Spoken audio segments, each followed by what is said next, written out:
From vintage high-end singles to modern singles, vintage slabs and modern slabs, this is how I'll price them in 2026. The very first thing I want to talk about is condition. So especially for vintage, condition matters a lot. The prices of a card from near mint to damage can vary a lot.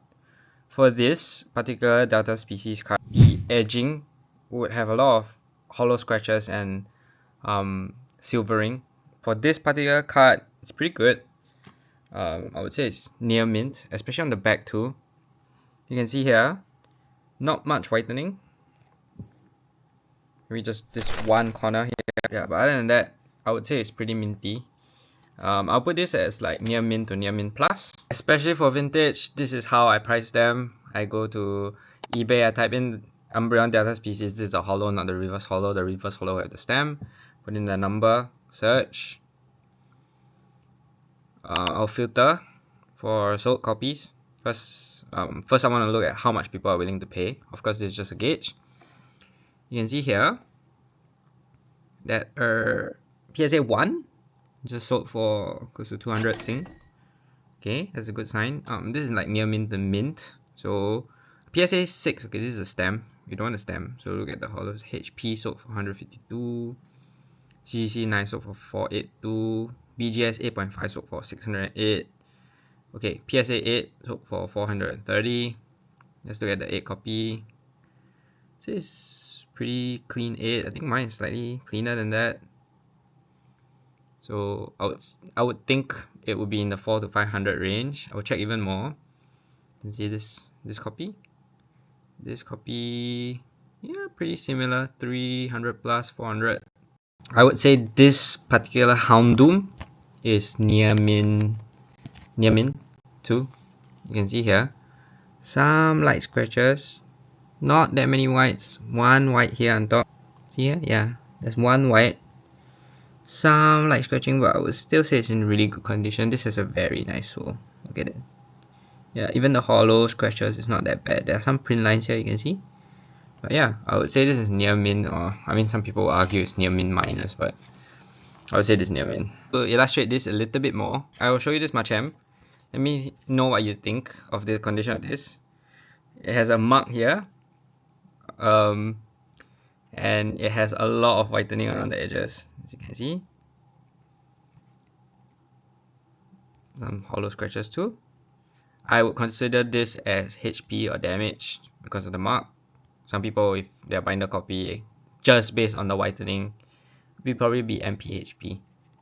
Yep. And for this Hitmonchan, let's see together, okay? No dents, no crease. Front is alright, it's not that bad. I would consider this as LPMP, but I think it's on the closer side towards LP rather than MP. And for this Raichu, let's take a look. And for this Raichu, you can see some whites here. Overall, I would consider this LP. The hollow is pretty okay, and like the rest of the cards fine. So yeah, LP. So really do your due diligence. For modern cards, you can use TCJ Player. I'll show you in a bit. We got Mr. Sleepy here. Let's pop him out of the top loader. Okay, let's see Mr. Sleepy here. Honestly, this card is really clean. Okay, let's see the Dragonite back. It's very clean. It's mint. Right, it's just a bit top heavy, a bit bottom heavy. Yeah, could gamble. Might gamble.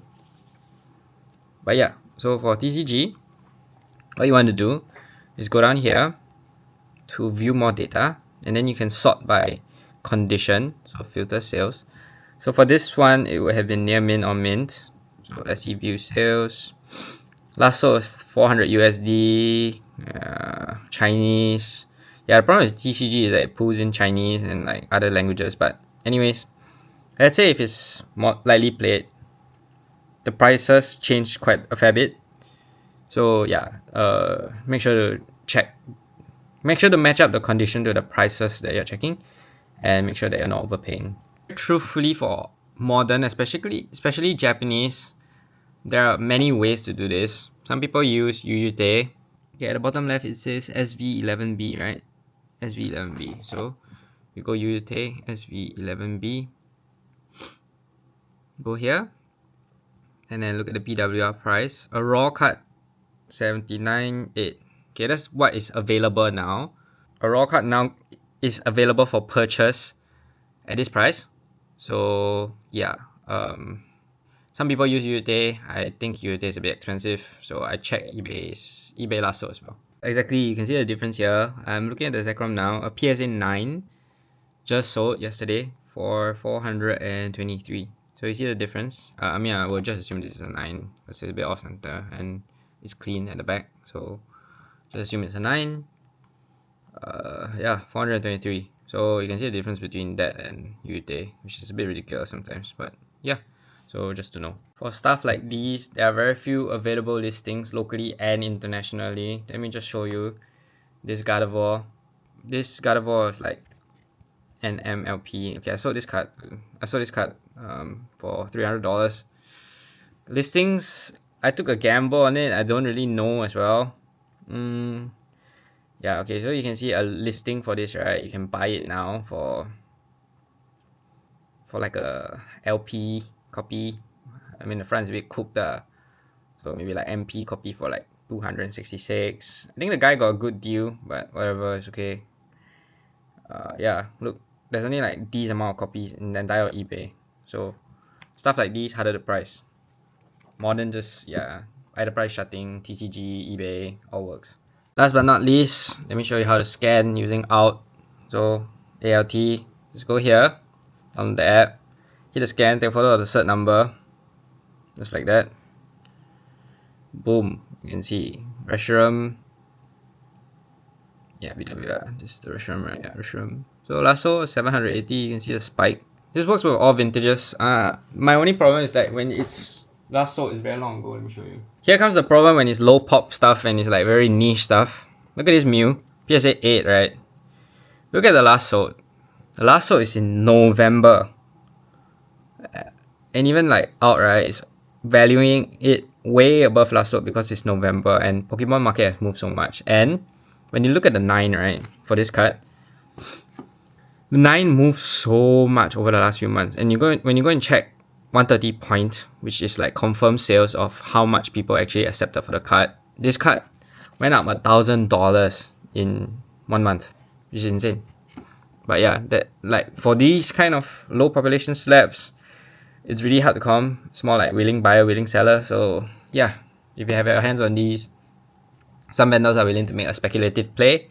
Some vendors are a little bit more conservative and offer you last sold. So be firm with what you want out of the card, know the card value, and yeah. That'll be all for this episode. Let me know if you think of anything you want me to explain. But yeah, happy collecting everyone. Thank you for watching. See you in the next one. Bye.